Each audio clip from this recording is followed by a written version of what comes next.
Our network. Always great to be here to share some information to see a few things. Um,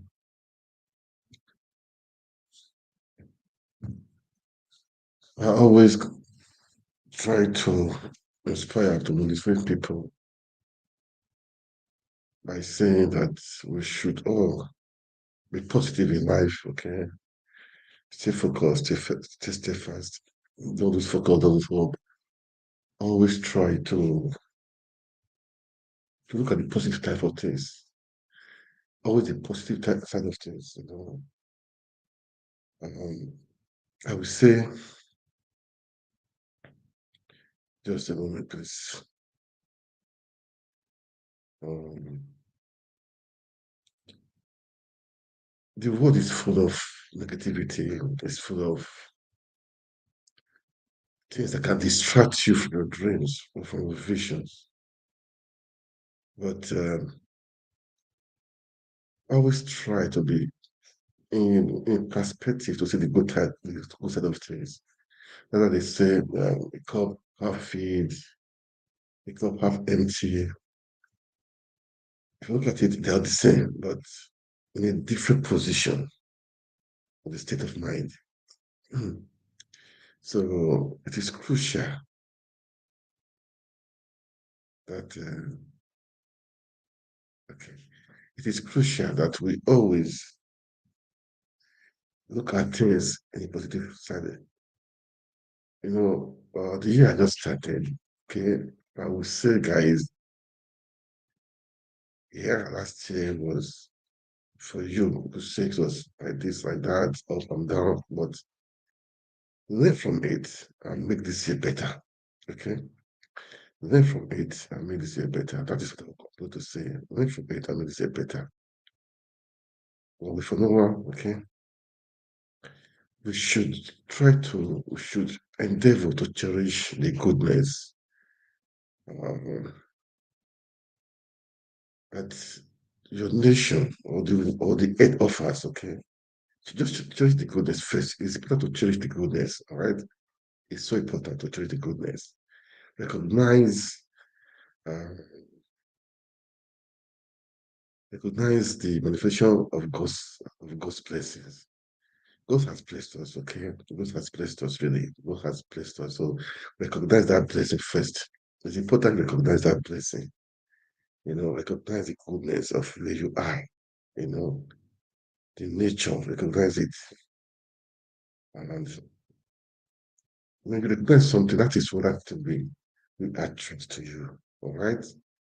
This is just a way from this to leave to everyone and have a good perspective of life. Of this year will be better than last year.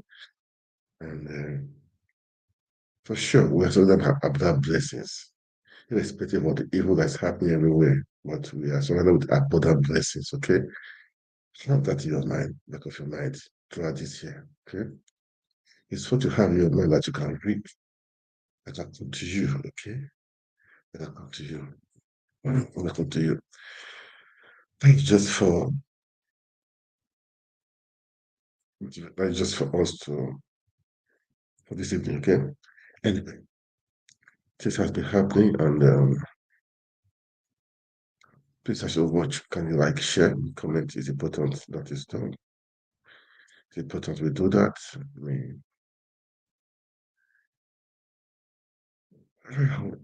talk of better gate. That's what has been. That has been the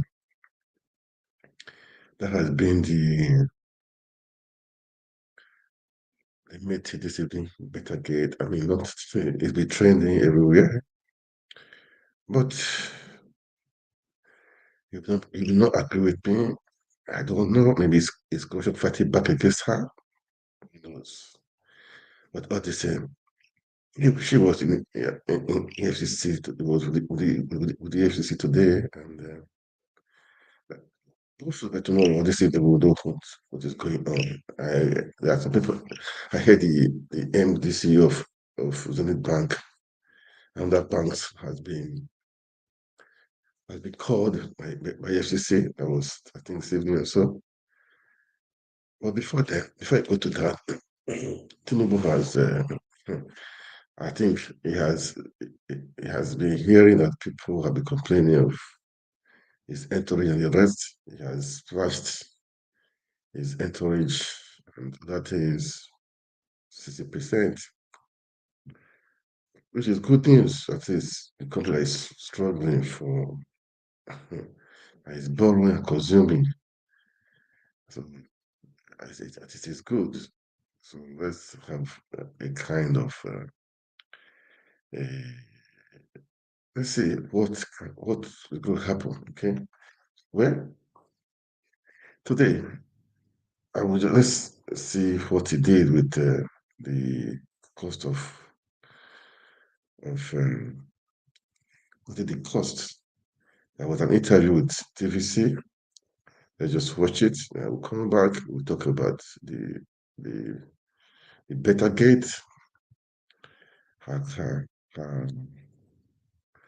Went to EFCC this morning. And what happened this evening? At the head, I saw a video that arrests have been, warrants have been given for the MD CEO of ZENITH Bank and some other banks for them to be arrested or questioned rather. Okay. Okay, let's just listen to this TVC news. Let's hear what this analysis, okay, at least for them to cut the costs, okay? That is good news. That is at least slashing the expenditure of official travels for okay. domestic and international by 60%. So this has been a study, the consequence of a diagnostic that was conducted on the entourages that have gone to previous foreign trips. It is based on an assessment of the cost to the federal government of these massive entourages that have gone. And on the basis of that study, the president concluded that in line with his pledge to uphold the highest standards of prudence and effective and efficient management of the Commonwealth of our people, that he is going to take decisive action. I would remind any of our viewers that this is coming as a result of several prior conversations Mr. President has had, even with the cabinet. A few sessions of the Federal Executive Council meetings ago, the President laid out to the Federal Executive Council in the meeting that anyone that is found to be traveling on official trips where they do not have an official function or engagement, that they will be punished. In fact, he was specific in saying that they can lose their jobs. So this is something he has been discussing for a while. What we have just done now is to conclude on the study that was done, and on the basis of that, implement a detailed program, a detailed policy directive that's very clear with respect to how many people will go where and how that will work. And ultimately, we believe that if we are asking Nigerians to cut costs, that we must do so with our example, and that's the position of the president.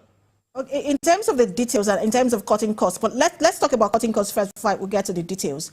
Are we likely to see this also being proposed to the National Assembly, where a lot of Nigerians, have been pointing accusing fingers in terms of their spending and over bloated budget? Well, I think this is very specific in dealing with, there are larger cost-cutting measures that are still going to be taken. This is not the last one. This is just one of the initial ones. And I think what this deals with specifically is the issue of official trips and the cost of travel by government delegations.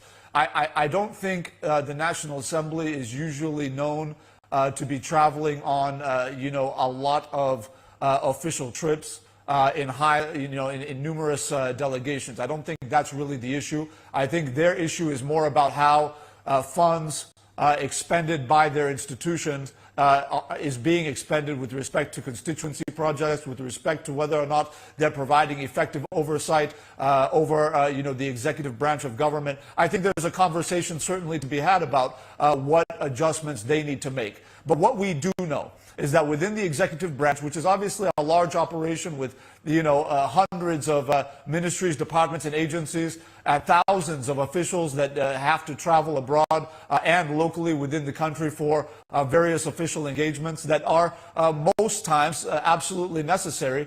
What we want to do is ensure that we cut the fat off the meat. We want to make sure that as much as humanly possible, those who are traveling on trips are not simply staying in hotels and running up room service bills and buying business class tickets on the government dime, but that they are going to conduct government business that is in the interest of the Nigerian people and that moves forward the president's agenda on economic growth and recovery. And anything that is not achieving that purpose is being cut off, which is why I think the president very importantly and very wisely decided that, look, we are not simply telling the MDAs to do what we're not willing to do. This is going to start from the office of the president himself. He's saying that my staff will be affected by this.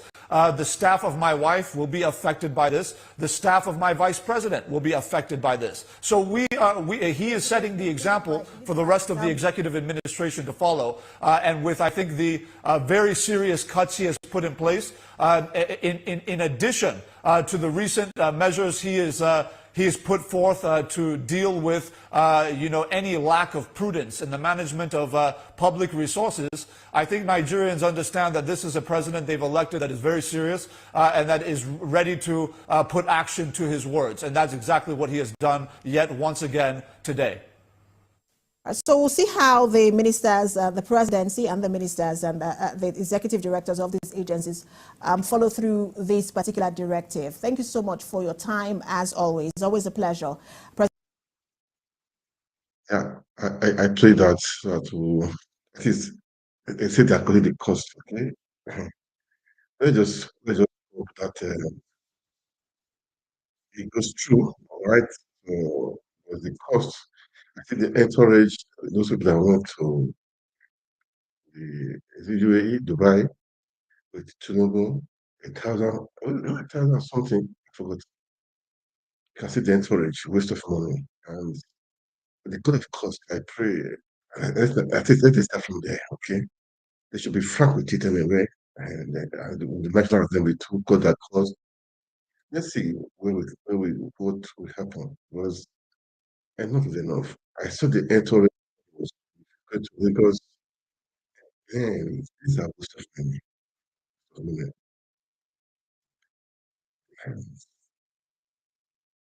So let's the right thing is done, okay? That's what I'm going to stay. Let's do the right thing is done. And that is it. Yeah, guys. Um,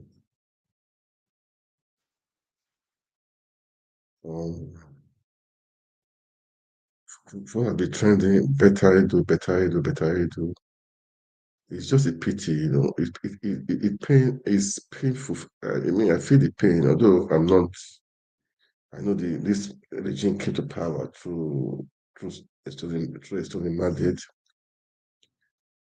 She was a a young woman or a young lady that would think, can, bring up a right for the youth, It's okay, the youth are ready to take up something, but the system really, when the head is bad, the head is not good, what do you expect the body to be?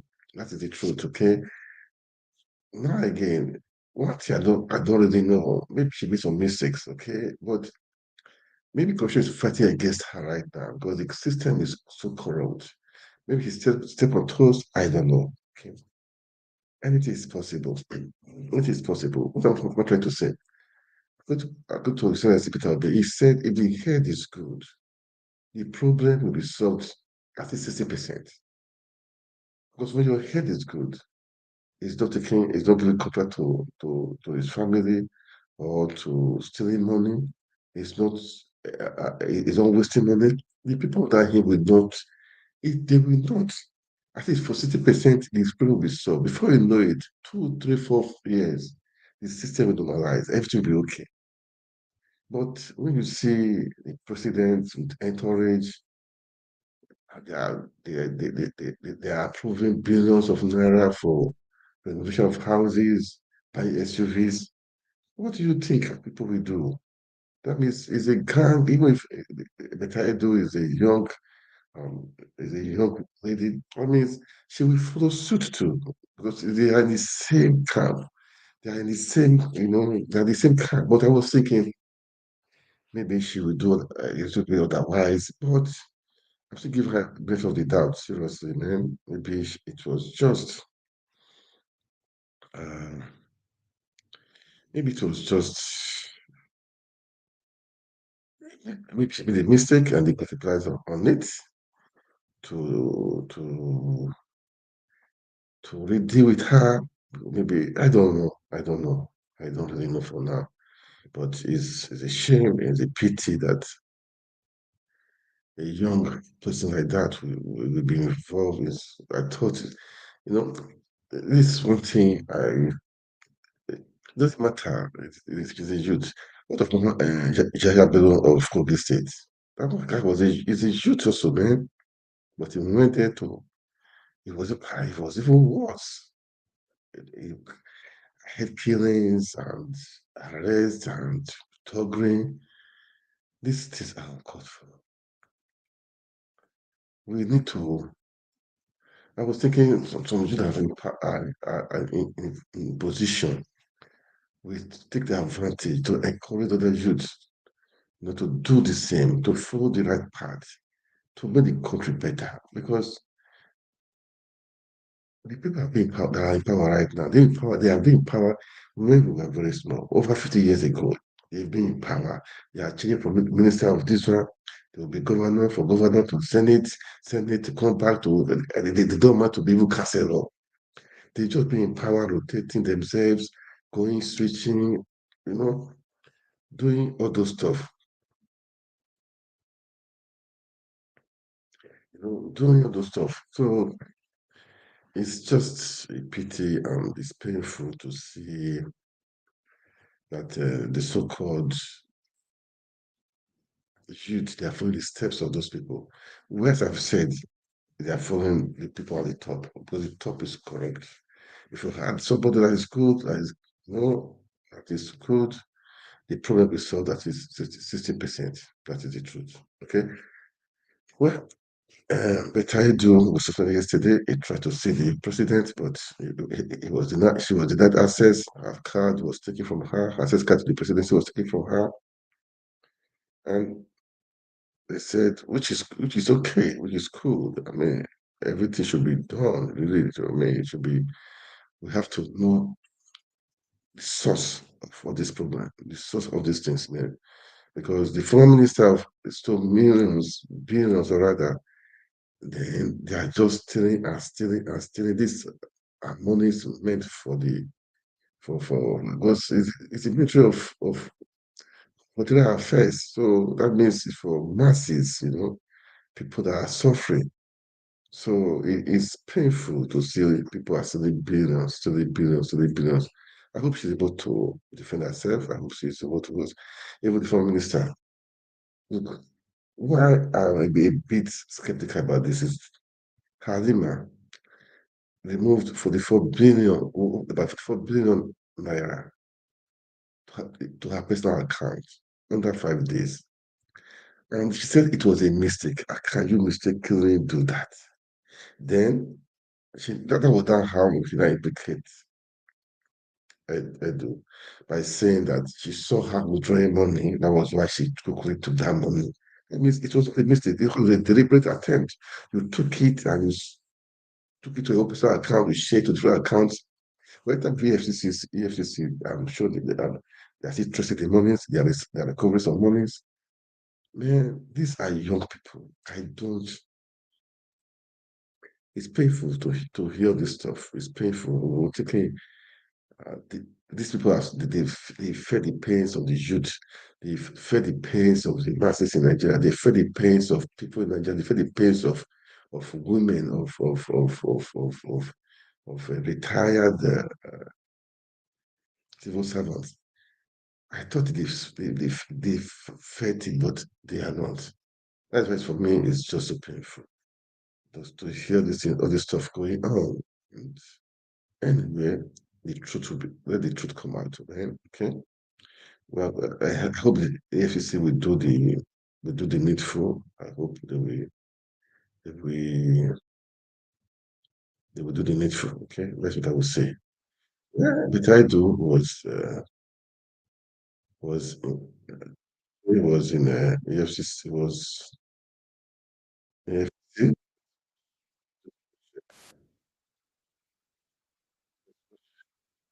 Oh God,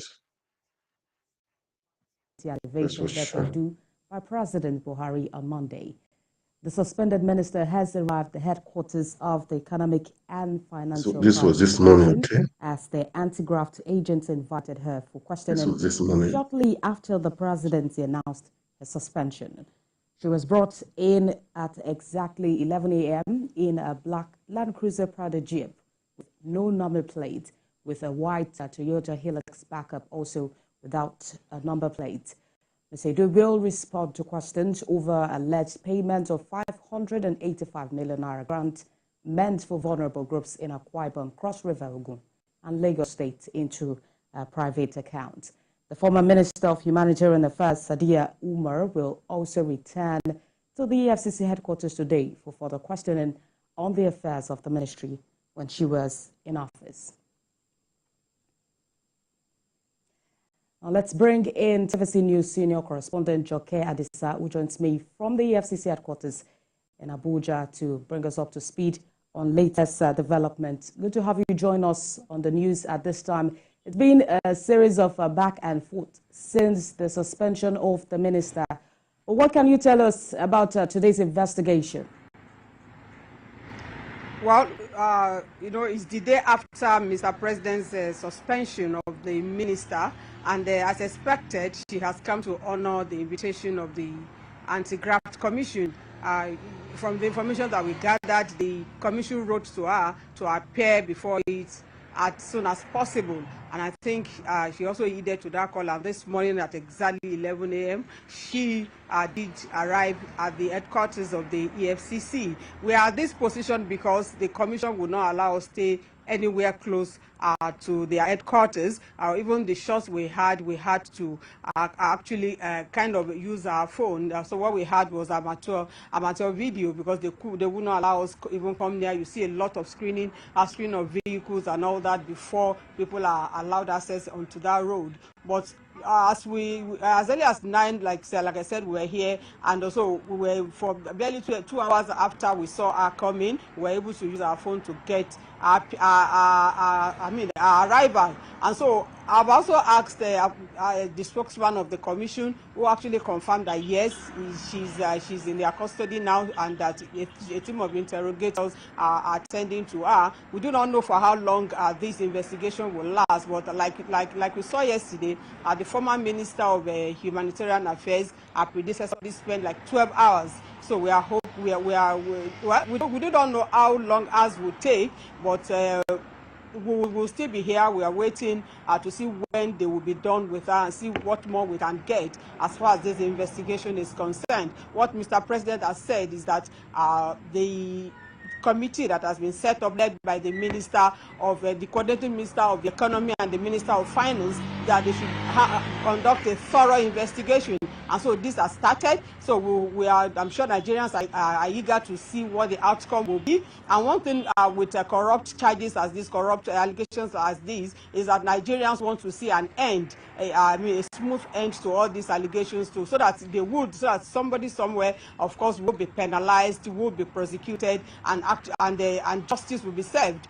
So this is what Nigerians are hoping to get at the end of this matter. It's not about the sensationalism that has attracted in the last few hours. It is about having the headway so that it can serve, as a deterrent to others. All right, okay. I will agree with you that Nigerians are interested in the outcome of this investigation.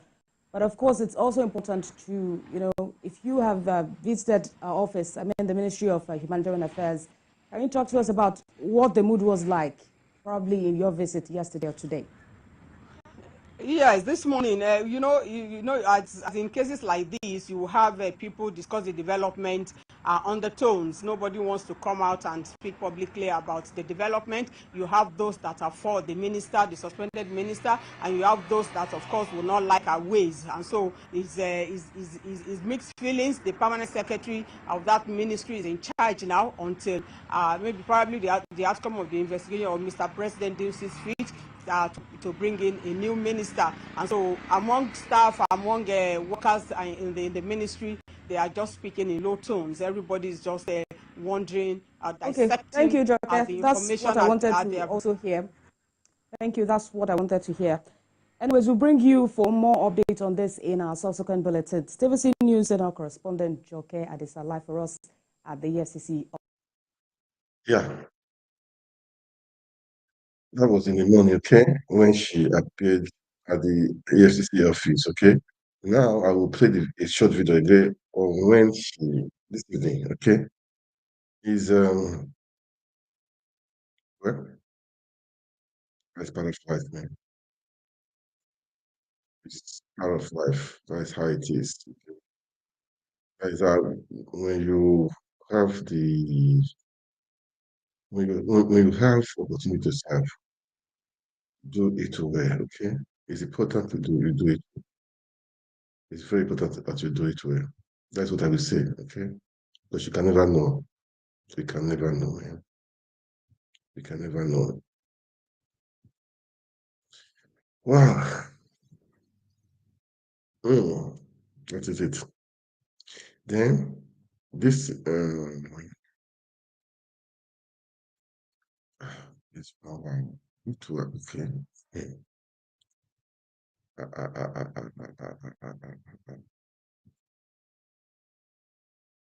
Then this happened this evening.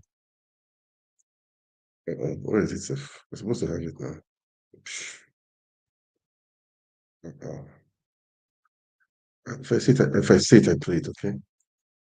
If I see it, I play it. I will definitely see it. Well, I don't know what happened. Why? Maybe I just looked at it, okay? Because this was in the evening. The first video I played was in the morning, okay? I wanted to play the video of what happened this evening. I mean, the report of this evening, rather, okay? I wanted to play the report of this evening, but if I see it, I will play it. But all the same, I think after the interrogation with Betta Edu, I saw a video that the CEO of the new bank and other banks have been invited to see the EFCC. Okay, that means it's not being right. It's are good, really, man, for accountability. But anything you are doing, anything you want to do, we'll be very careful. Even the minister of the interior minister have been summoned by Tinubu to come because the company he owns the company. You know, he's a part of the director of the company, but he said he was no longer a signatory to that in that company. But anyway, we know in Nigeria, we know these things are happening. They're happening. So they are happening. All these senators, all these people, they have companies. People are fronting for them. People are fronting for them. They take contracts. They have a contract to themselves indirectly. We know this stuff. So we need someone that will fix all this system. This is corruption of the highest order. You are a senator, which you are not supposed to have a company, then you build a contract. But now you put your cronies there. You have a company, you put your cronies there, your people there, then you give them the contract. Then the people that are supposed to be having the contract, they won't. They won't. You you are a contractor, you are the one giving out the contract, you are the one. It's painful, man. It's painful. That is why we need somebody tough to be the head. To be the head. When somebody told us to be the head, they would not be awarding contract to girlfriends, boyfriend, sisters, cousins, and all those stuff. All this stuff will stop. It will stop. Yeah. It will stop. Enough is enough. For how long can Nigerian people be suffering, man? This is not right. This is not fair. It's not right. It's not fair. It's just not right. For how long, man? This is not just good. Okay? It's not just good at all. It's not good. It's not good. It's not good. Anyway, it's painful. Just painful, man. That this how Nigeria is just this how it is right now. It's painful, really. It's painful. It's painful, man. What somebody was saying Betta Edu is a youth. So now the youth now they are feeling us. Even they have him myself, she looks young, that they are feeling us.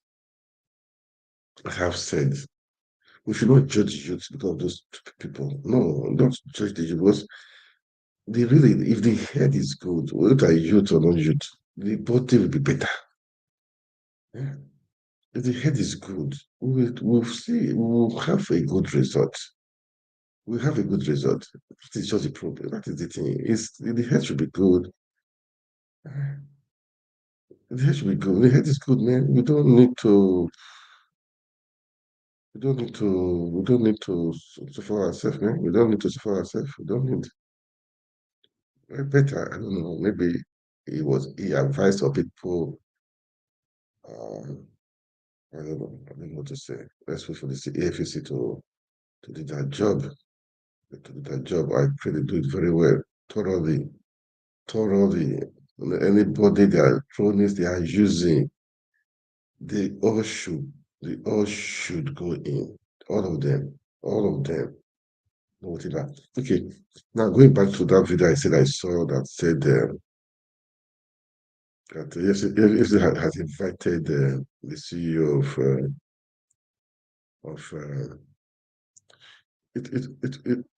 of Zenith Bank and other banks. Okay. I think let me just play it. It's from Aisha Yusuf. Okay. She made the video this evening. Okay. Let's listen to her. Let's watch. Let's watch what she said. Okay. Let's listen to her.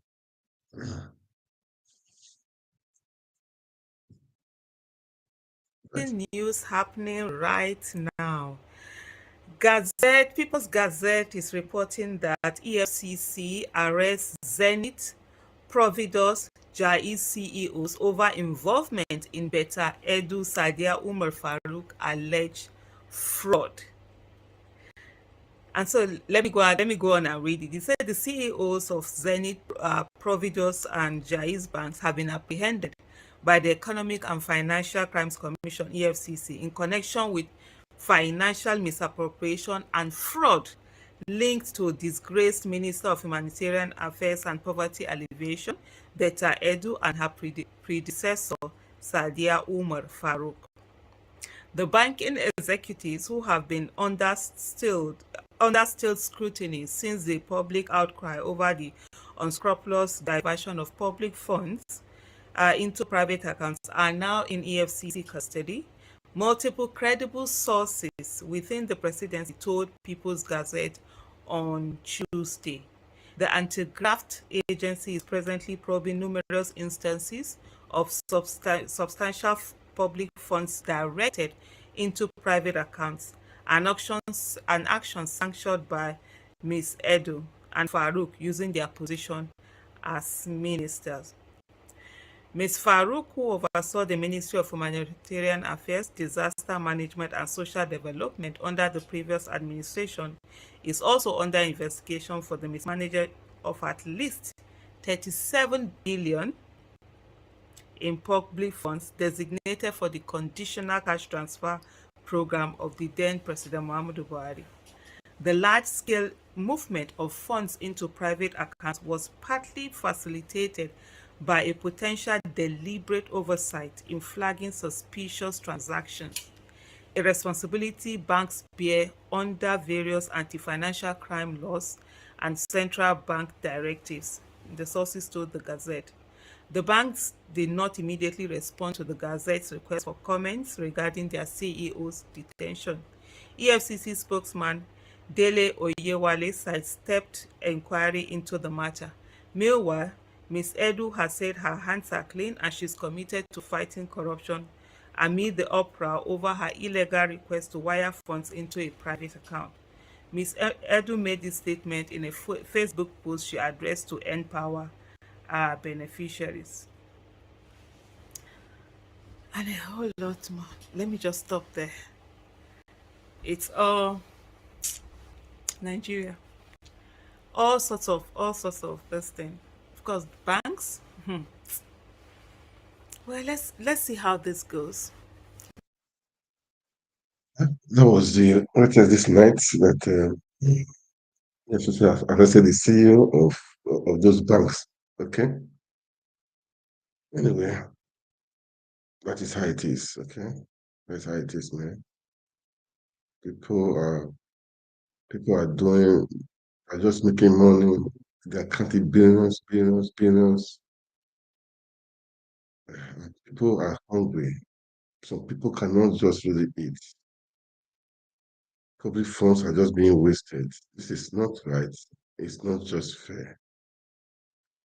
It's not fair. It's not just fair. It's too bad. Damn too bad. Okay.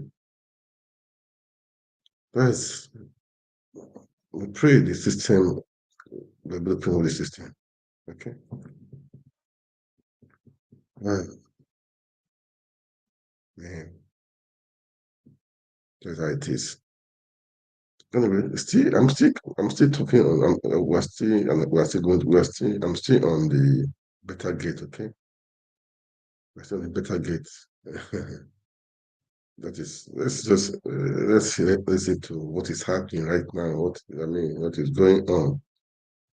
What is going on? What is going on? Have been made of the 585 million naira controversy and the fact that the suspended National Coordinator, Social Investment Program Agency, Halima Sheu, blew the whistle. Now, who is the saint and who is the sinner?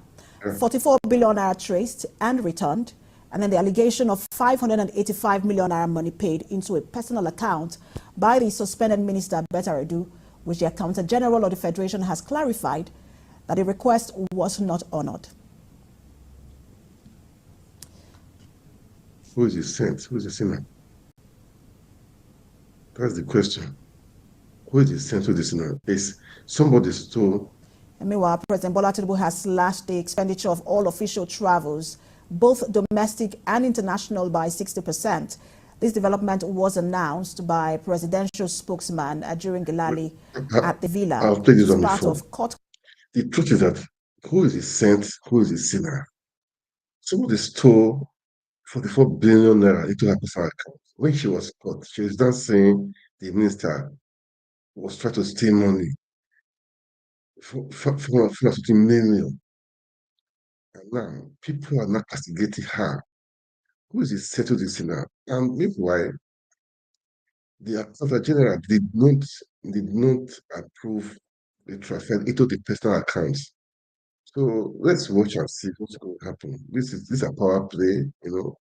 Somebody was able to see 44 billion naira into her personal account under 5 days. We'll see what will happen anyway. We'll see what will happen. But it's painful, it's just too bad. And what do we do? What do we do?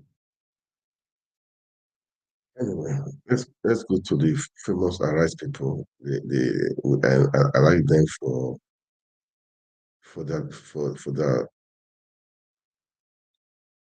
analysis. With I want to go back to analysis.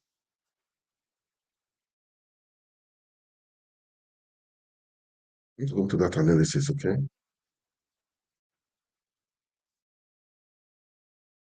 Let's go to the analysis.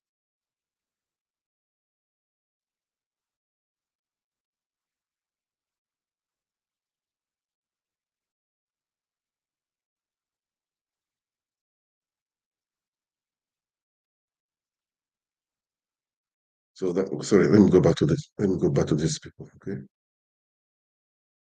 Let's listen to them, to the analysis, okay? Wow. Nigeria, we hate the... Involving Halima Shehu. Well, don't let us jump to conclusions yet. Because I saw your promo now saying, who is the saint, who is the sinner?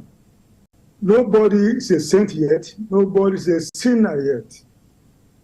These women are still under investigation. So we need to keep our fingers crossed until the EFCC completes its investigation and then tells us this is their finding. So we have to give all of them the benefit of doubt before we rush to judgment. That is my advice. Don't let us rush to judgment. Let's keep our fingers crossed. Let's be patient and await the outcome of the EFCC investigation. Of course, the assumption of innocence until proven guilty, that's the law. But we see that Betta Edu has been suspended.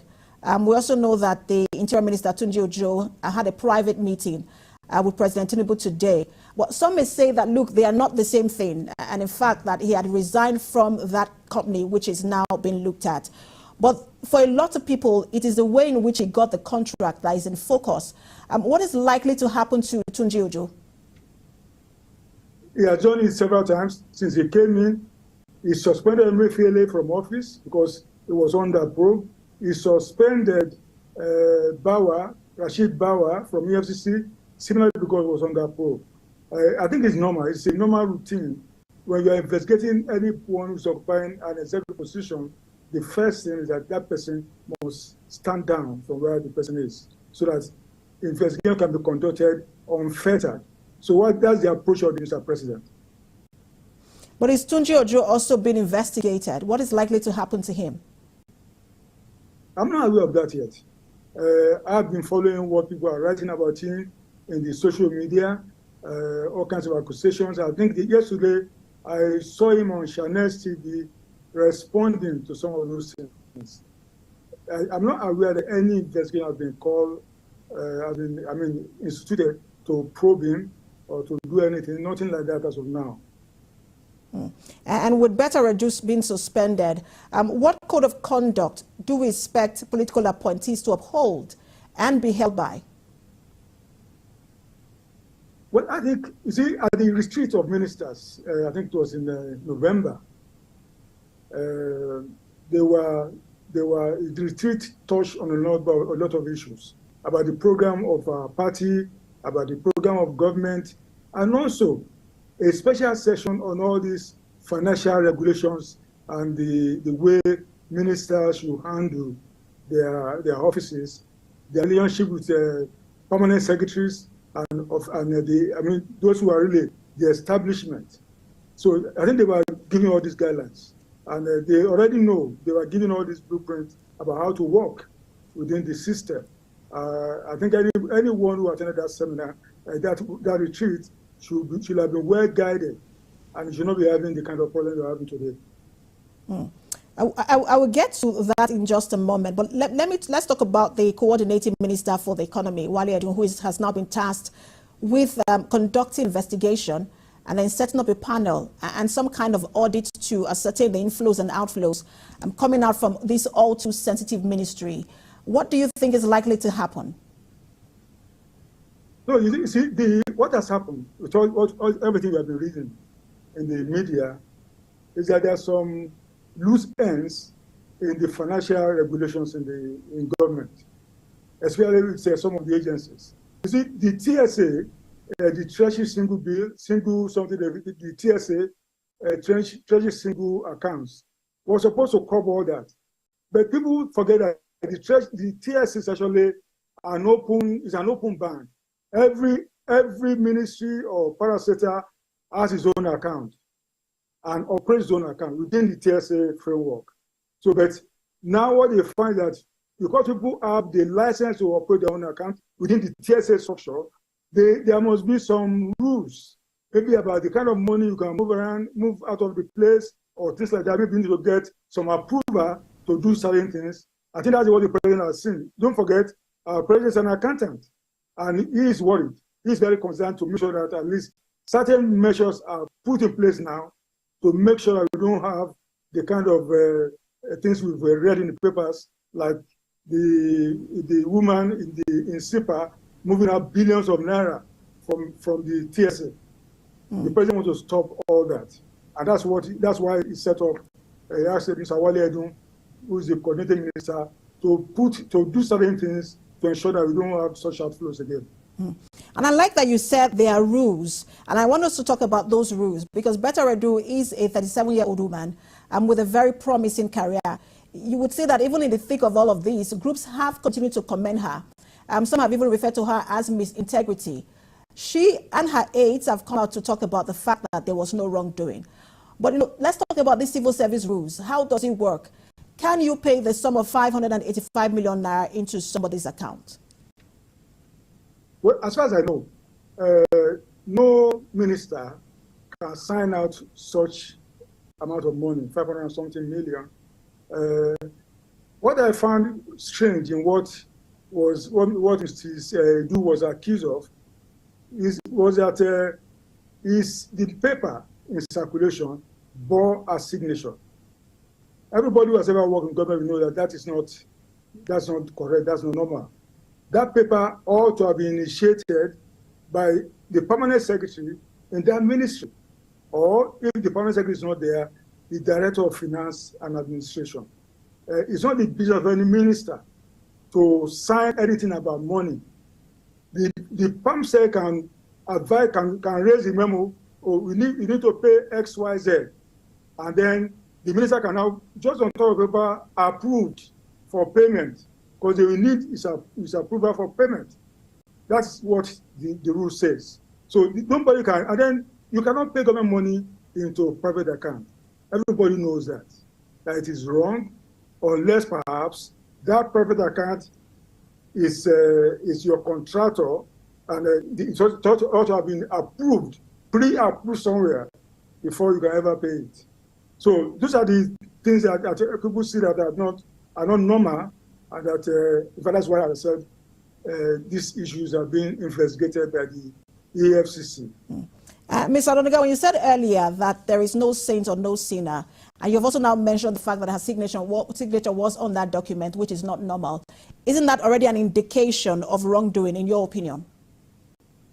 No, it's not. Because, as I said, let me tell you something. Mrs. Edu is new in government. And maybe she did a lot of these things innocently. As I said, you need to give her some benefit of doubt. You need to give all those people who have been accused of one form of malpractice or the other a benefit. They may have reasons for what they did. For instance, I've heard that the SIPA woman is saying that, he was trying to help the country in moving the money. Let her tell her story to the EFCC. And the EFCC believes the story. This is what they're going to report back to Mr. President. So let's not, you see, you can't continue to judge people in the media. Let the agencies of government do their investigation, and then they will report what their findings to the authorities that set them up. And you talked earlier about that ministerial retreat, and I said we were going to get back to it because we know that it will look like President Tinubu is tightening the noose around the necks of his appointed aides and ministers. We've seen what he's done with the EFCC, the CBN. He's even just now, Betta Edu. It looks like he's demonstrating that no table will be left unturned. But so where do you think that this investigation is going to go? Some people believe that, look, it's all going to be smoke, and at the end of the day, it will billow out. No, it should not. Don't forget, in his New Year's speech, the president made it very clear that those who are going to be in his government going forward, that they begin to show themselves this quarter. the first quarter of the year. So he has already given them a kind of a timeline either to perform or to shape out.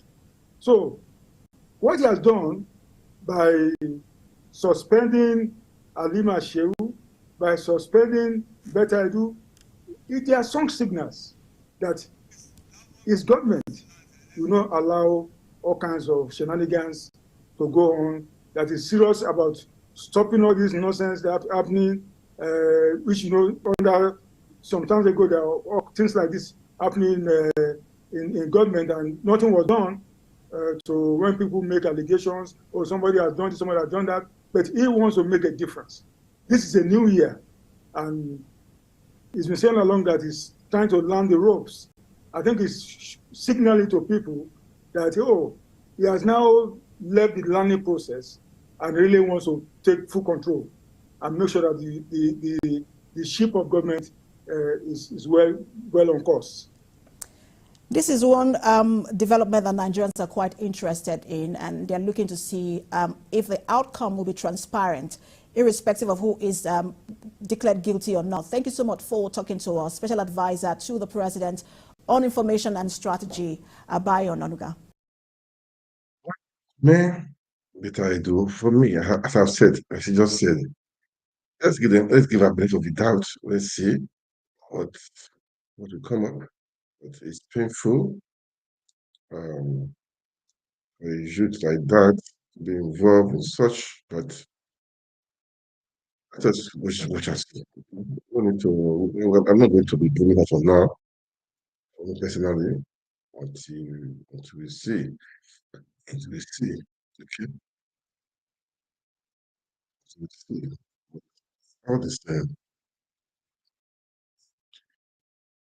Let's to arise. I don't want to say to beat again too. Then there's a video of Wike and Fubara. Before then, let's continue this better gates thing, okay? Let's continue this better gate. It's just it's shameful, really shameful, I would say. It's shameful, but what do you expect? What do you really expect, Joseph? What do you expect, man? What do you expect? Let's see to arise and lose it a bit. Let's see to them. Carry on. Wait. Case of Dr. Peju Ugomba, yes. That he stood solidly by and he fought to a certain position. So we cannot forget Rukera's work, and commendations to him as he takes time out. He'll definitely do other things in his life. But moving on now to the Betta case. I mean, kudos to President Tinubu on this for taking decisive action. I was reporting yesterday when you were saying, that by this time, Betta should have been suspended, just also in fairness, just like the other lady was suspended, Halima Shehu was suspended. But for me, what I even thought that if there was even any sanctity, a modicum of sanctity, Betta ought to have, resigned over the weekend. It wasn't even supposed to get to the point of Monday where she was trying to seek an audience with President Tinubu and he rebuffed her. And good one there. I mean, she ought to have resigned. She's no spring chicken in the civil service. She was former commissioner, so she should know how procurement goes. So these are things that and she didn't deny it. So the allegations, the paper that came out, Betta did not deny it. In fact, she justified it that she wanted to use that money, for executing some projects there. That's why she sent it to a private account, which we were able to read from the law that it's a gross violation in the first place. So if there was any modicum of sanctity, it ought not even have gotten to the president now suspending that before you know that definitely you will be suspended one way or the other. There's no how. And I'm happy that Onwatch has gone ahead to face the EFCC. And they should also carry out a forensic audit and a swipe through. Minister Betta Edu is going to lead the pack of that. He's going to look at all of these ministries with scrutiny, and we expect a logical conclusion Concerning the humanitarian minister, I saw yesterday when he was coming to justify the argument. I don't think the interior minister, I don't think the argument is justified. At first, I praised him for the good work he's done as regards the passport and all of that he took us through, and we saw some of it. But there's no justification. You are a shareholder in the company. Yeah, you resigned as a director in 2019. You were able to state that, but you are still a shareholder in the company. So at the end of the year, when they share profits in that company, that proceed of 420-something million, whatever issue for the country, is going to be part of your profit and loss account. And it comes to you. In other part of the world, if you're a shareholder like that, you probably put it in a trust. That's what you do. Did he put it in a trust that we didn't know about? But he's still bearing him as a shareholder in the company. So we would like to get more clarity as regards that. And why is it that the contagion effect is so much that this minister, his company has any dealing, was given that contract? I would like to even see the tender for that contract in the first place. What is the due process that was followed? And at some point, Madam Obi Ezekwesili was leading due process in President Olusegun Obasanjo's cabinet. What due process was followed? I mean, obviously, the trails were there. Mr. Tunji Ojo had a thing to do with this company, and this company became a government contractor all of a sudden. And he was saying, oh, if I give somebody a job in my interior ministry, that's the breach. No. As long as any job is coming out of that President Tinubu's cabinet, and you're a minister and it's coming to your company, it is a breach. Because I saw a lot of these arguments. I would like to have him on this show. Let us debate those things. Let's for rounded conversations this morning. You are still a shareholder of the company. Secondly, you are saying it's not a breach because the company dealt with the humanitarian ministry. If you gave them job in interior, hell no. As long as you serve in that cabinet and it's remotely close to you, it becomes a breach. Look at Trump being eviscerated in America because Trump's organization got monies close to $6 or $7 million from various foreign companies as president. And he was still running those businesses. So that's the breach. So we would like to have him here to talk more about this matter. And other people too that have been named in this contagious effect. We would like to ask, what was the accountability of even the job done? Who even audited the job done in the first place? And that's why I said yesterday, I said something very profound, that this administration reek of the excreta of corruption. I deliberately used that word. Because this administration that is saying Buhari's government, they didn't leave anything there. Hitherto there was corruption and all of that. So how about you? And this is just one fell swoop. 2 people in the humanitarian ministry. And that's why I keep calling. Yes, I know you were saying federal government can still run interventionist schemes without, humanitarian ministry. In fact, the best run interventionist schemes are run in consonance with international aid agencies. Those are the best run interventionist schemes in this country. A great example, you didn't need the humanitarian ministry to be able to run, things like access to education that is done by all these foreign bodies, even vaccination and things like that. There was a rural body in the Ministry of Health that ran that. But when you look at it closely, the best of this scheme that are run with these international best practices, global acceptable standards, are run in partnership with international bodies. So what the government should do, rather than this frivolous money that we know they are sharing around now, is there are many things that all these international bodies need counterpart funding on the government for. Take, for instance, there's something UNICEF have been talking for a while. Nutrition for malnourished children between the ages of 0 to 5. The government and the states needs to put a lot of counterpart funding. How can you give them nutritional tablets for them to be able to take? So let those things be accordance with the goal of, social development or, sustainable development goals. And that's the way you can run it effectively so that you have an accountability partner. And it's obvious. You see, when we're talking then, when the World Bank was saying, no, the register is verified and all of that, it's obvious that we knew that they might be local shenanigans. Only to think that most of these monies are even borrowed in the first place. Were we not taking money for conditional cash transfers of that? And please, for the conditional transfers, we need a comprehensive independent audit on how the monies were disbursed. And also, let's review any interventionist scheme run before now. Even the government contract of clearing glass, the COVID-19 job, how were these things run effectively? That's how to run a government. It's not rocket science. Let's get to contract of clearing glass, the COVID-19 job, how were these things run effectively? That's how to run a government. It's not rocket science. Let's get to work. Investigations, and more investigations. Let me start with the last story as well, Rufai, with regards to the two gentlemen who were asked to, who were relieved of their jobs, one with the FCCPC and the other with the BPE, Mr. Babatunde Rikura and Mr. Alex Oko, respectively.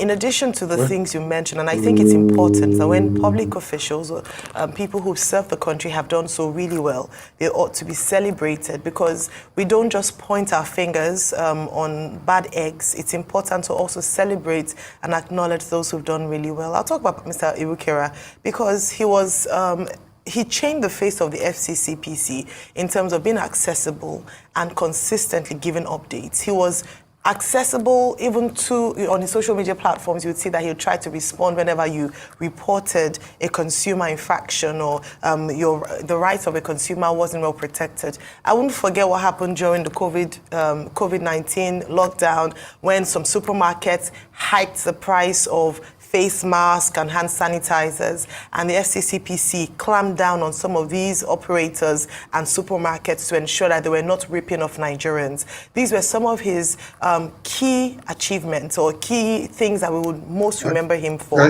And then he was very gracious in accepting the decision by the presidency on his ex. Let's read our first. I was saying, Betta Edu, let's give her the doubt. Let's see what is happening if people are behind, if corruption is back against her. What is the truth? Nigeria, I don't really trust the system again. It's so pathetic. Okay, it's pathetic of what's happening in Nigeria. So let's give Africa plus. Let's face the EFCC now. The ZENITH Bank CEO and other bank operators, they have been arrested of what maybe the confession of Edu. I don't know yet. So we are watching and waiting. As soon as we do that, we will let you guys know. We will talk about it. We will make sure we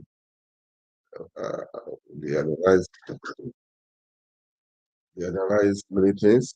Okay.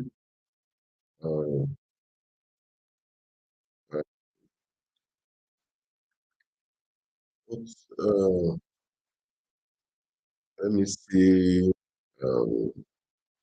I know Betta Edu is still on, but I have to. There was a bit I wanted to play for this night. After the EFCC drill this night, but I can't see right now. Okay, I can't see right now. But anyhow, it is. Let me see. I can see it. If I see it, I play it. If I cannot see it, no problem, guys. We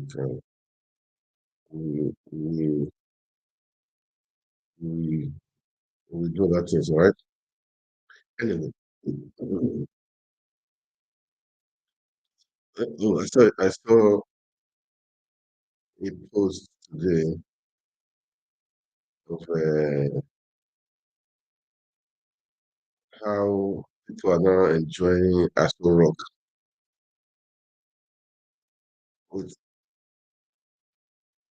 Its importance is because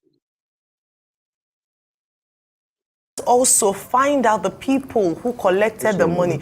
Where did this money go? Humanitarian affairs and poverty alleviation, Dr. Betta Edu.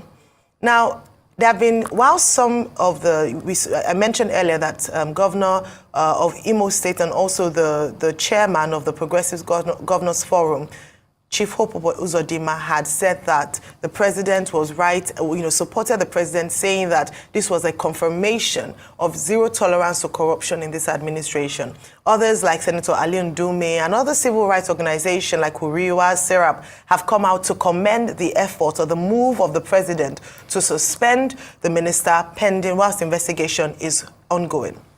However, we did also see some posters in support of Dr. Betta Edu, and some people saying or crying that it's a witch hunt. Oh, it's because she wanted to expose some people. That's why they're trying to tie her down. And this narrative must stop in Nigeria if we're going to build a better nation. I'm saying this because yesterday, I emphasized the fact that the investigations are still ongoing, and until the conclusion of the investigation, she is innocent until proven guilty. However, it was still highlighted as long as the memo was original, then there was an infraction there already. So in that instance, not very innocent. But in terms of what the motive was, whether indeed it was done out of ignorance, that will then come out during the investigation. Now, another reason why the investigation is important is because beyond Dr. Betta Edu herself, we must also find out the people who collected the money.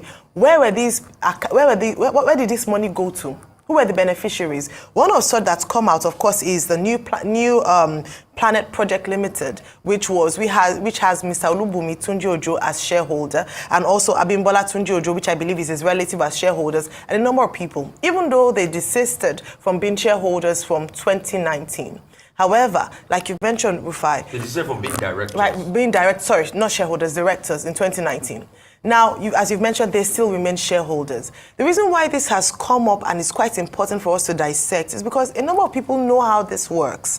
And I'm not saying that this is what happened in this instance, but it's happened in other places where government officials set up special organizations or SPVs or just organizations that they are backing and award frivolous contracts to them or give them preferential treatment without due process being followed. This is a practice that has happened again and again under different administrations. And so we know how government officials wouldn't put their names right there, but they'll back certain companies or have private arrangements with certain companies and give them undue advantage in accessing certain funds or getting certain contracts.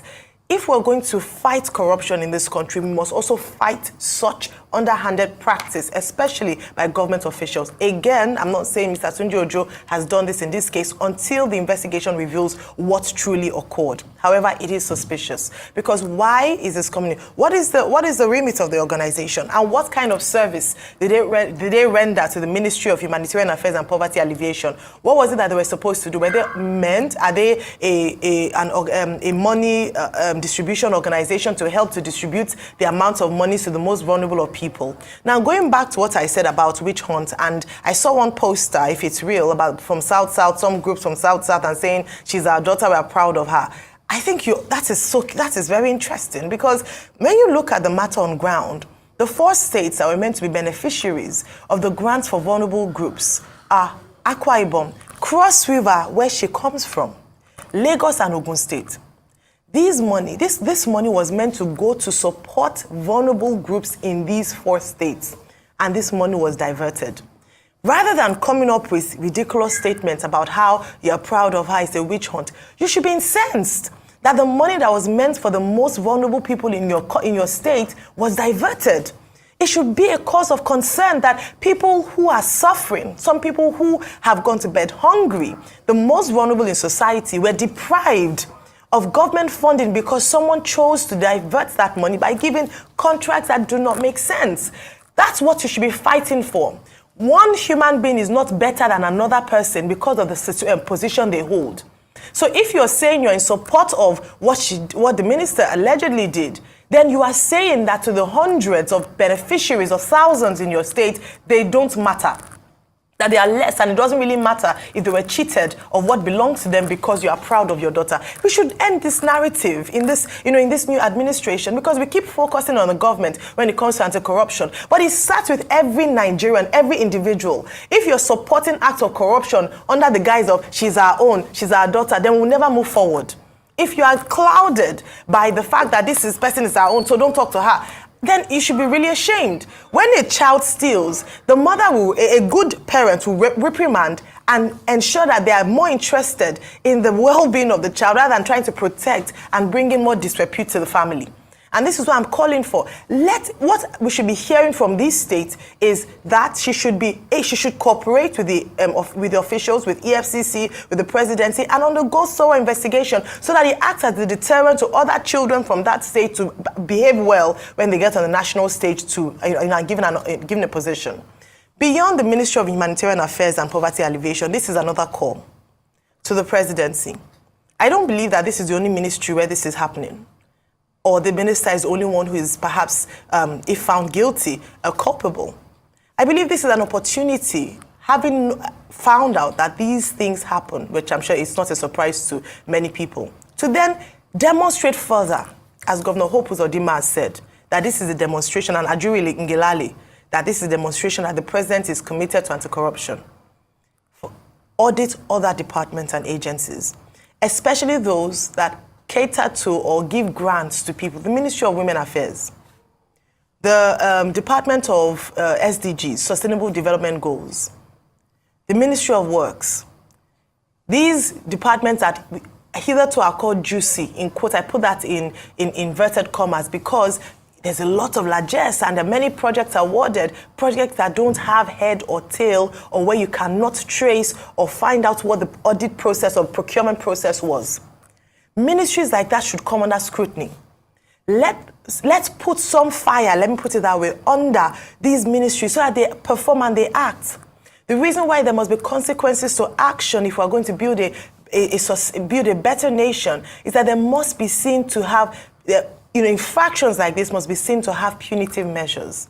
Let's investigate these departments. Let's understand what's really going on. Let's have it more transparent. And again, I bring this forward. Whenever there's a project that addresses the needs of people in Nigeria, that's very obvious. Like what happened with the presidency giving allocations of bags of rice to senators and House of Representative members, and now we have issues around that. Let there be a portal where Nigerians can directly report any infraction. Did you get it or did you not get it? Very simple. Show working. Very easy. Let's have a portal where the people, the citizens, can actively hold their public officers to account. If not, we'll continue to have infractions like this.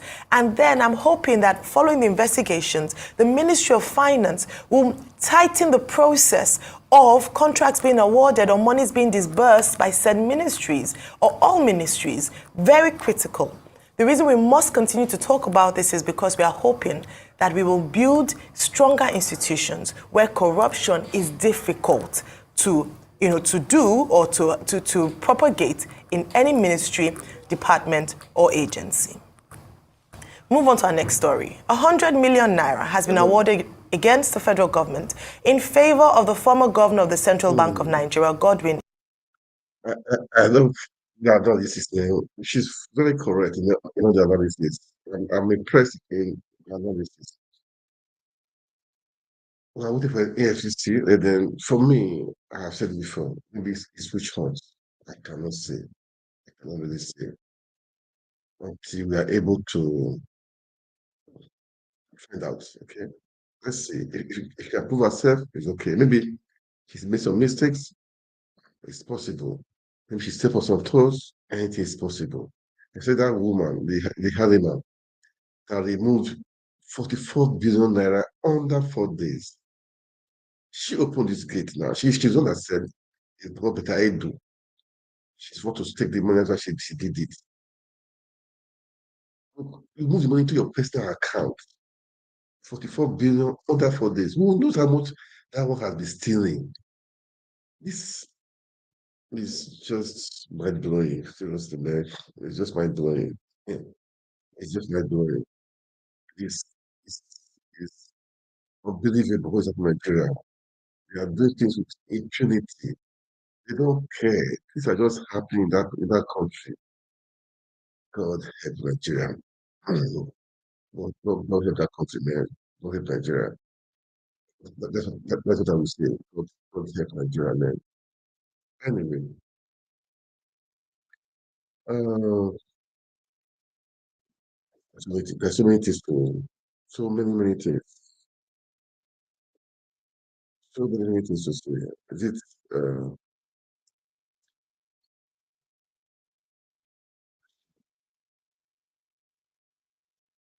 These people, Nigeria, the way they are selling is interesting.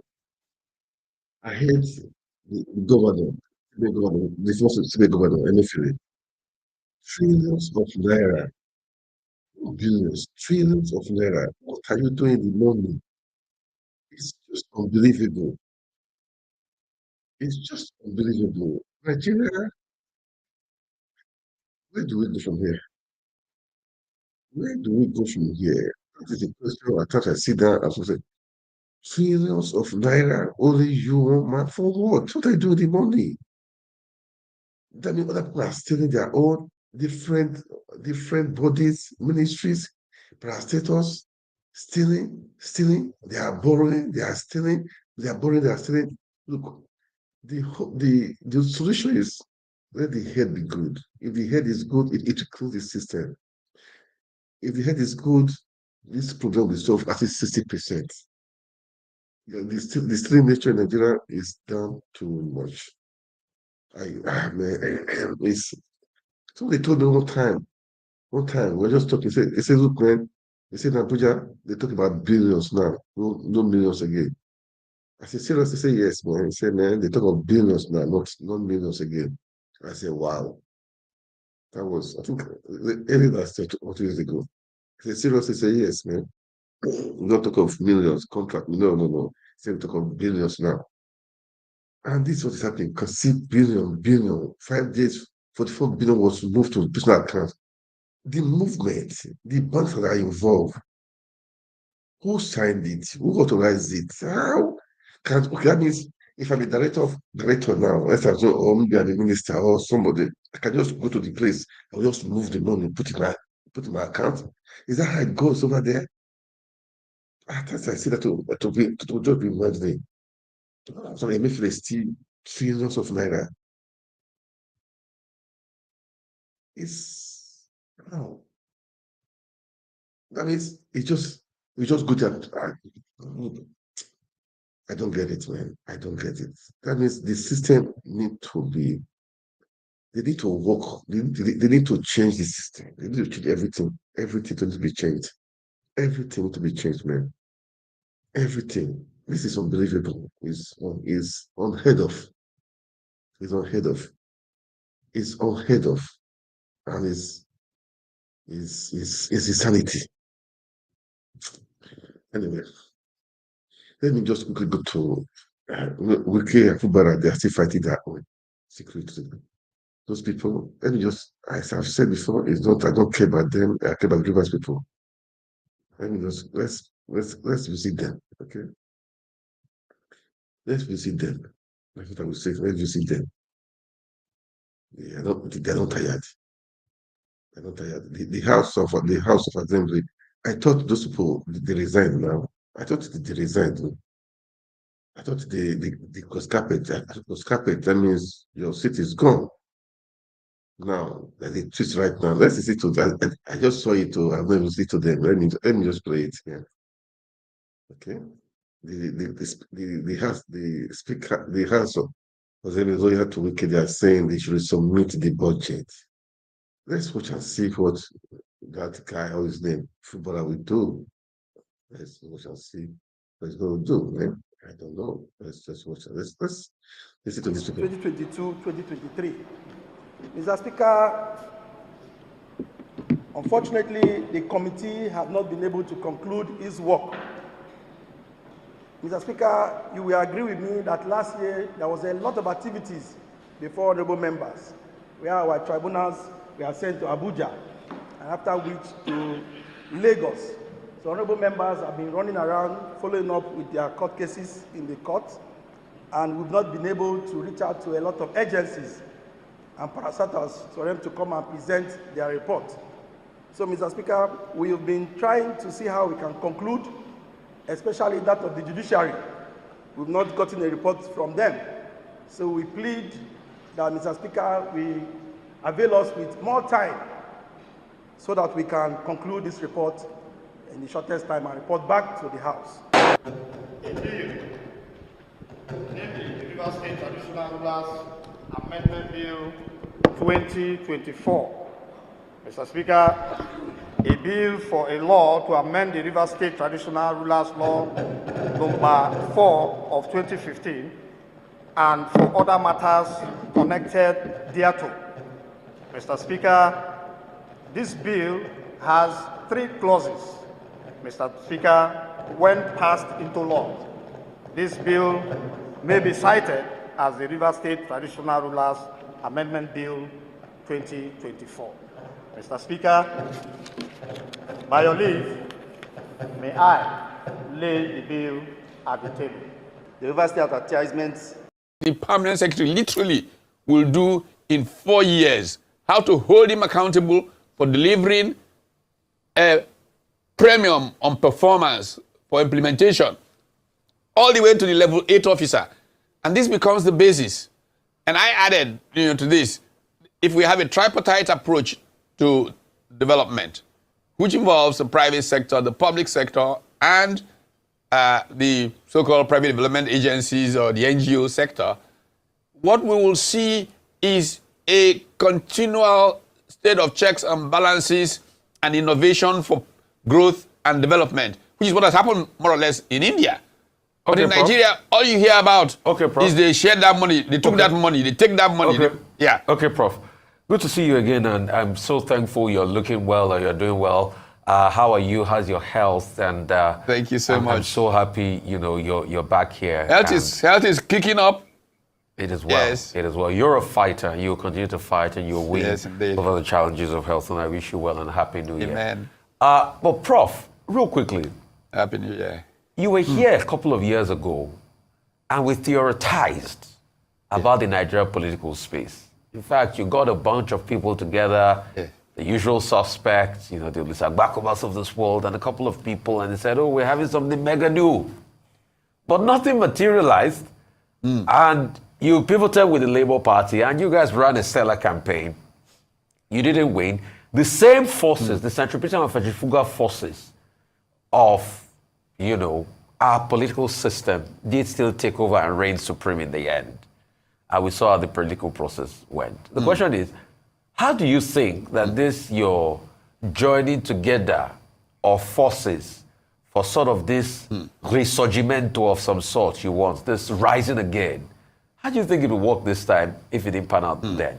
And I want you to analyze for me your very good friend's government, because you're very friendly with President Bola Ahmed Tinubu. Analyze these cases of corruption, allegations of corruption, 40 billion, all of that. What's your say about all of this? And do you still speak to President Bola Ahmed Tinubu? When last did you talk to him? Do you still advise him? I've not spoken with him in 5 years, actually. Okay. And that's a statement about my perception of many things, including the way the APC evolved. The truth of the matter, the naked truth, is that what is happening in Nigeria is inevitable, because the Nigerian state is not constructed to serve the Nigerian people. It's constructed to be bargaining between politicians looking to share booty. Because that is what it is, you will have all this corruption, because it's like, oh, you've taken your own, you don't want me to take my own.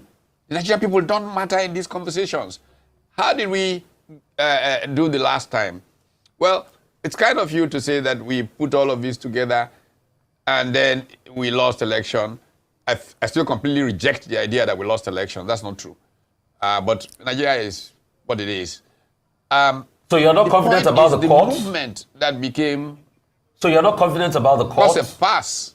Total farce. The Supreme Court judgment was a farce? I said a farce. Nigerian court system, complete farce. Are you not impugning on the Supreme Court? The Supreme Court judgment was a farce? Was it a farce? Is that what you're saying? My opinion, as Patu told me, it was a farce. But let's just put that aside and go on. There's a legitimacy crisis in Nigeria.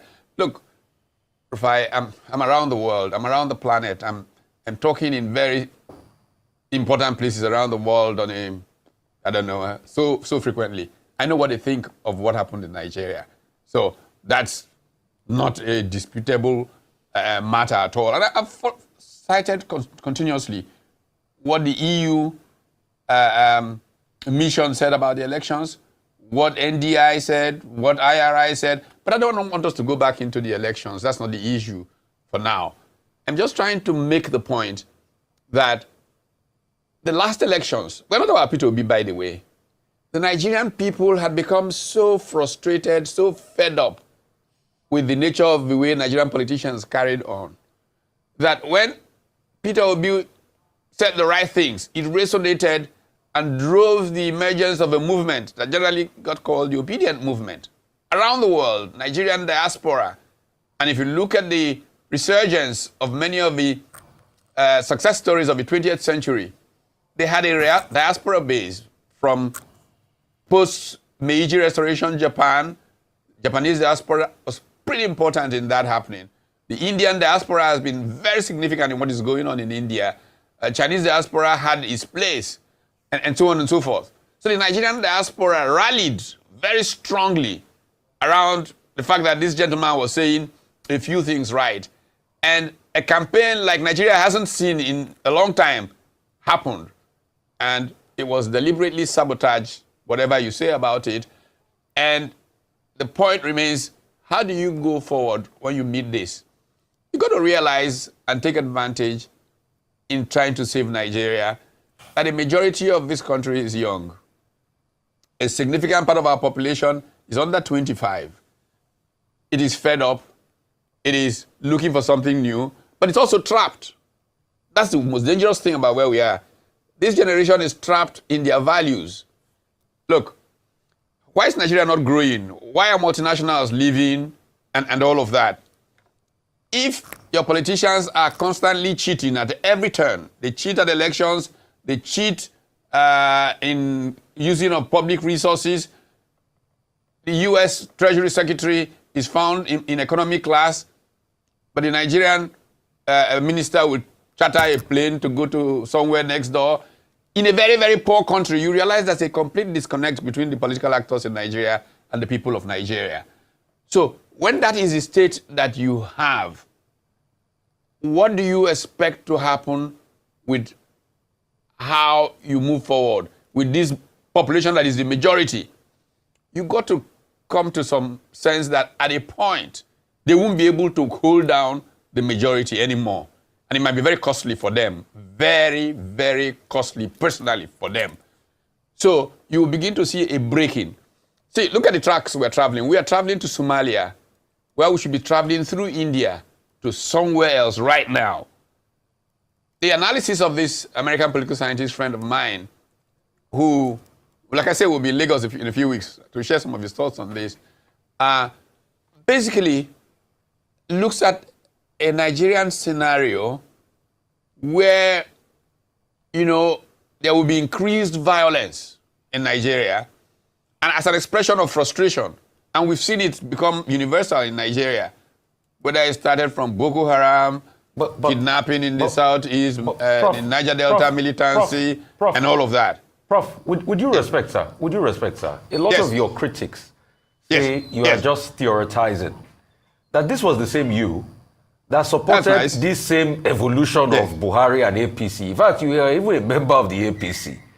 That you are part of them. It's just that you've turned a new leaf. Now, that's what a lot of your opponents and your critics say.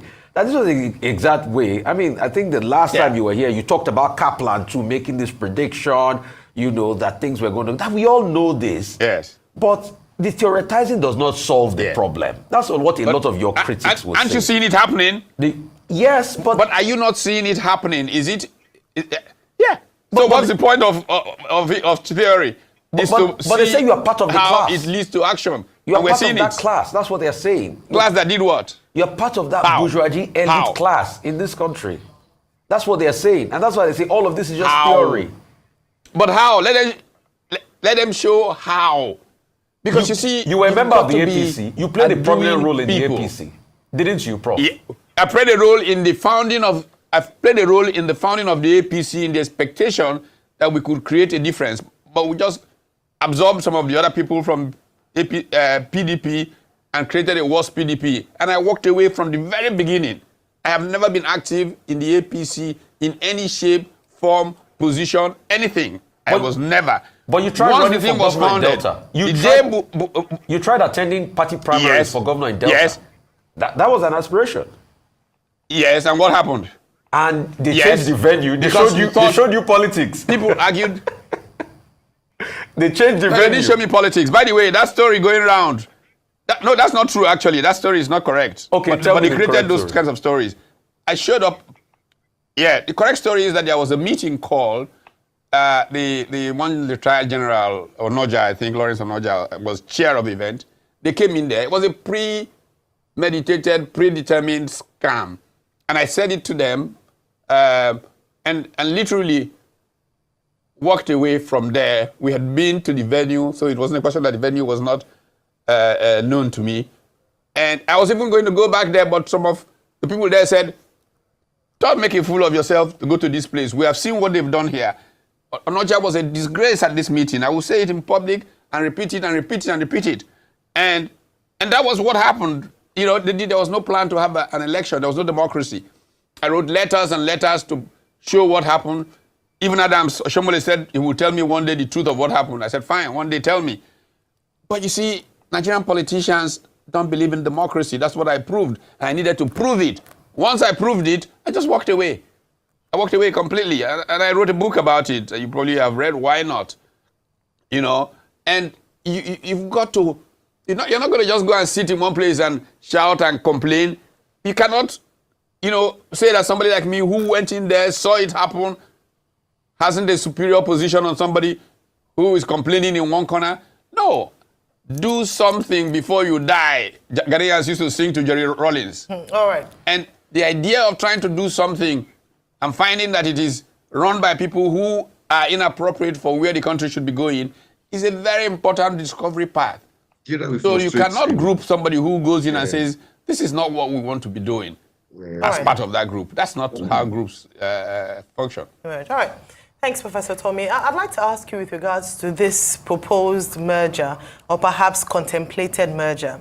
In the event that it does work out and they come together to form a strong opposition party, one united, who should be leading this party?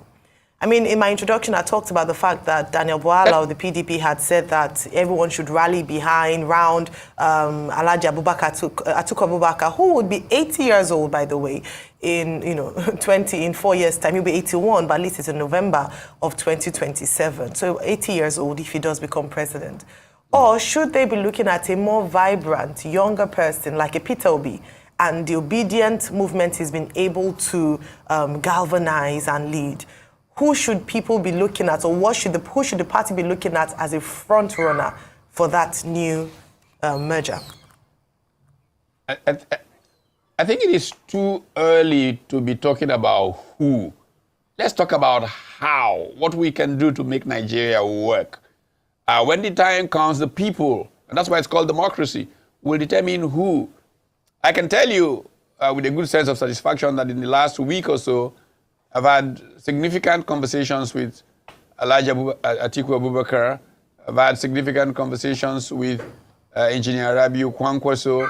I've had conversations with Mr. Peter Obi. And my view is very clear on this matter. Let's build a great party that can show the way for Nigeria. When we then build it, the people who, from the social movements that come together, in addition to the political parties that come into this one stock, subscribing to certain values, subscribing to ideologies of how you make a nation happen. Those people will determine who amongst those who seem interested can go forward. This is what our country does need. This is what it must have. But it should not be about some individual advertising that they are the ones who should or not. Nigerian people will determine that when the time is right. But let's all agree that Nigeria is what? The trouble, the saving. And let those values, those strategies, those ideas that can help us create an entrepreneurial people's capitalism that can take us away from this elite struggle to consume the little that is, coming out of oil, to a broadly growing economy the way India is happening, because they are applying themselves, and we can make progress. There are too many people who complain and point fingers and say this about that person, about that, and they do nothing. But they just, sit there and whine. Let's get people who are thinking, who would like to see Nigeria get somewhere, sit down, put down the ideas about what will make Nigeria make progress, Is it not a shame? Are we not ashamed to see the way Nigeria is, the poverty in the land, the anger in the land, with all the endowments of this country, where 70% of the doctors of color in America are Nigerian born? Why is this happening to our country? We've got to accept that the political class is responsible for this failure and begin to work at renewing that class. Okay, Professor Tommy, you were a young man when you first had a close contact with government over 40 years ago. So you are about those few Nigerians that have seen it all. These things you are talking about was talked about over 40 years ago. And this has still been the problem. The elite class, we remember what happened in the 70s into the 80s and all of that, then the military taking over. And nothing has changed. At some point, you said you decided to even join them. But the same people you joined and you helped create the APC is the same party we are complaining that stinks today. The same Bola Tinubu that was a very close friend of yours is the same Bola Tinubu that is president today that you are saying, no, we need a new party to challenge. And I was shocked that you said you had not spoken to Bola Tinubu in 5 years because I felt you guys were really chummy. But, you know, that things have just gone down the drain. So why is it that we keep going back in this cyclical cycle of stinking thinking in our country? Because it doesn't move forward. 40 years after going to 50 years, the same things you complained about. I was reading Lasisi Olaguju's article on Monday, was saying, as at way back 1951-52, they were citing cases of corruption in governmental agencies. And we are still hearing of it over 70 years today, unabated. So why are we going through this? And if there's anything you want to look back on, how is it that this new party you are ensuring, that you are trying to start up, how are you going to ensure that it's not going to be like the APC you are now condemning today? Because that was how the APC came with a lot of hope. Say Baba was a rallying song in 2015. Oh, people loved President Muhammadu Buhari. But a couple of years down the line, it has gone down the drain again. Well, I think that there is enough evidence to explain why we are where we are. And that is why it is important to recognize that one of the big problems in Nigeria is that the Nigerian political culture has become very anti-intellectual. So it seems unable to examine what its problems are and try and rework its position. Back in the 1950s, you could see massive growth and development out of what Robert Melson and Howard Wolpe chose to call essentially competitive communalism. In the struggle between the regions to bring about growth for their region, you see the massive development that took place. The jump in industrialization in Nigeria is a phenomenal one that should be studied and studied again. From what happened between 1957 and the early 60s with manufacturing in Nigeria. And then what happened? A number of things. One, the convergence of soldiers and oil. That thesis on the convergence of soldiers and oil led to what my friend Richard Joseph calls bureaucratic prebendalism. This concept of the big man at the top handing out prebends, the turning upside down of the Nigerian constitution, which prevented a federal structure from bringing development and progress the way it brought between 1957 and 1965. Because of the tensions in the West and all of that, led us down a path in which corruption has become so norm that there's a generation that doesn't even know that there was a time Nigerians, even though there were bits of corruption, and there's corruption everywhere, but you hold people accountable, arrest those who are corrupt, try them, jail them, create systems that make the possibilities for corruption much less. I tell you, I was as part of the research for this book that I was talking about, talking to one former due process person, and I was talking about the civil service and he says to me, civil servants, what do they have to? They own most of the houses in Abuja.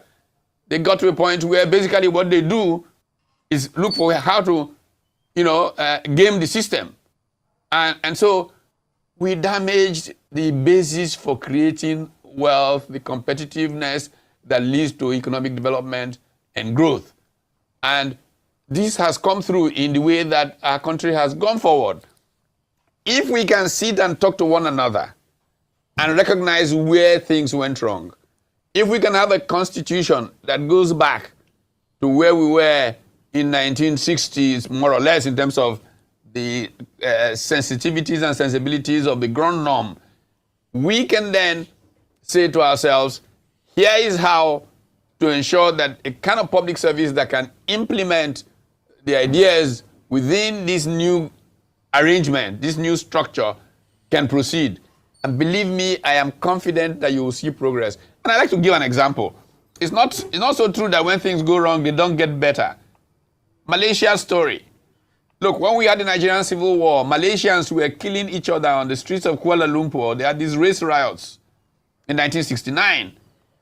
But what happened? Look at the Mahathir Mohamad story and how Mahathir, as a young minister, criticized the then prime minister about the direction the country was traveling. He was immediately expelled from the party, of course, removed from the cabinet. He went and wrote a book, The Malay Dilemma.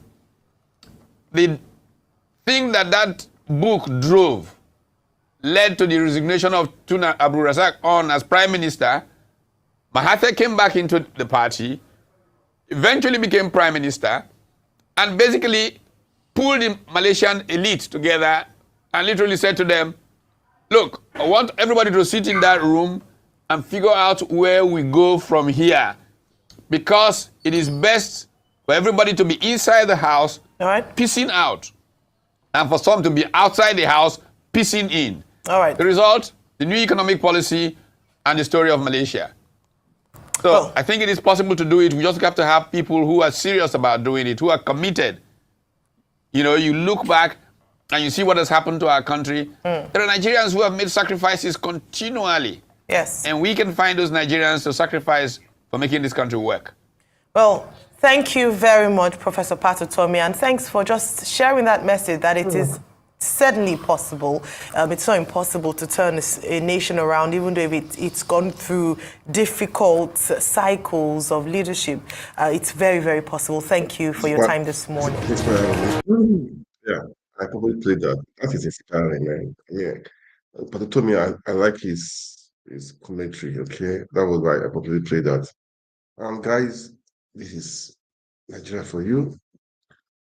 This is our country. We have nowhere to go, really. I mean, even if those of us in diaspora, we have nowhere to invest our country, okay? So we all have to join hands together to make it work, okay? Not just, look, this is what is happening around you. I have said, let's look at the good side of things, okay? And take the best and make use of it, okay? And though the country will say, I'm not in a position, I'm not in power, what do I need to do? Let's just be talking and speaking. There was something I posted. There was something I posted. There was something I posted. There was something I posted. I saw it. I posted it. Okay. I saw it. I posted it. I believe most people posted it too. Even on my platform, somebody asked, is this case still on? I told the guy, look, just post it. I don't know much about the case, but no, I believe when you speak, people talking, things will get better. Just now, I saw that the police that were holding people in hostage, they left the place. As I was going through just a few minutes ago, I saw the person, because people were treating it, they were talking about it. Police have no option. I think people down to leave the place. So this is what I'm saying. We should, if you can talk, you talk. If you have your Facebook, people talking. If you have your TikTok, people talking. If you have your Instagram, people talking. Let's make the country right. All these things I'm saying, I'm hearing, people try bigotry, ethnicity, religion. We should try to put a halt to it all. Nigeria is blessed. We have mineral resources. We have many things to make Nigeria work. We have the human power to make Nigeria work. We have the people to make Nigeria work. We have people that are willing to do it. Yes, I know few people are trying to destroy the system. They are stealing. They don't care about the masses. Well, I know, but We should keep on keeping on. We should not give up. We should not lose hope. Okay. This is what I'm going to say this evening. We should not give up, not lose hope. Okay. And thank you for watching. Please, I would like you guys share, make comment. Like right now I'm on Twitter. Follow my Twitter page, my Twitter handle, X handle, or rather, YouTube channels, about 2 right now, on Facebook. Man, that's how it is. Let's make Nigeria work, okay? And we can make it work. We can make it work. Oh, make it work is your eye. Don't expect other people to make it work. And those people that are doing this stuff, they are not many, okay? They are not up to 0.5% of us. So we can make this happen. All right. Don't just believe all Nigerians are the same. No, no. People are different. People have the goodwill to help to make Nigeria work. Okay. So that's it, guys. Thank you so much for watching. God bless you. God bless Nigeria. Good night.